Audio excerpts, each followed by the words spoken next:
Hi friends, கருப்பு மூக்கடலை சுண்டல் எப்படி பண்ணுறதுன்னு பார்க்கலாம். ஒரு கடாயில் 1 டீஸ்பூன் ஆயில் சேர்த்துட்டு கடுகு சேர்த்துக்கலாம். கடுகு பொரிஞ்ச உடனே ஒரு துண்டு இஞ்சி நல்லா தட்டி சேர்த்துக்கலாம். கருவேப்பிலை சேர்த்துக்கலாம்.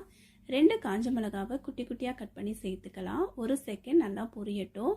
அடுத்து 8 மணி நேரம் கொண்டக்கடலையை நான் ஊற வச்சு நல்லா வாஷ் பண்ணி ஒரு குக்கரில் சேர்த்துட்டு தேவையான அளவு தண்ணி சேர்த்துட்டு தேவையான அளவு உப்பு சேர்த்து 8 விசில் போட்டு எடுத்து வச்சுருக்கேன். இது நல்லா பொரிஞ்ச உடனே வேக வச்ச கொண்டக்கடலையை அதோட சேர்த்துடலாம். கருப்பு மூக்கடலைக்கு பதில் வெள்ளை மூக்கடலை கூட போட்டு செய்யலாங்க, ரொம்ப நல்லாயிருக்கும். இந்த மாதிரி சென்னா வகையில் நிறைய சத்துக்கள் இருக்குங்க.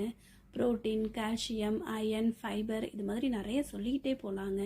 கண்டிப்பாக வாரத்தில் ஒரு தடவையாவது உங்கள் குழந்தைங்களுக்கும் செஞ்சு கொடுங்க, நீங்களும் சாப்பிடுங்க. உப்பு கொஞ்சம் கம்மியாக இருந்ததுனால நான் உப்பு சேர்த்துக்கிட்டேன். கொஞ்சமாக பெருங்காயத்தூள் சேர்த்து நல்லா கலந்து விட்டுடலாம். அடுத்து 3 டீஸ்பூன் தேங்காய் துருவலை அதோடு சேர்த்து நல்லா கலந்து விட்டுட்டு ஒரு 2 நிமிஷம் அப்படியே வச்சிடலாங்க. தேங்காய் சேர்த்த பிறகு ரொம்ப நேரம் ஸ்டவ்வில் வைக்கக்கூடாது. 2 நிமிஷம் கழித்து இறக்கிடலாங்க. அவ்வளோதாங்க, ஹெல்த்தியான சூப்பரான பிளாக் சென்னா சுண்டல் ரெடி ஆகிடுச்சிங்க. ஒரு பிளேட்டில் சர்வ் பண்ணிடலாம். நீங்கள் செஞ்சு பார்த்துட்டு எப்படி இருக்குன்னு கமெண்டில் சொல்லுங்கள். முக்கியமாக குழந்தைங்களுக்கு கொடுக்கும்போது ரொம்ப பார்த்து கவனமாக கொடுங்க. 4 to 7 வயசு இருக்கிற பசங்களுக்கு இந்த மூக்கடலாம் எப்படி சாப்பிடணும்னு தெரியாது.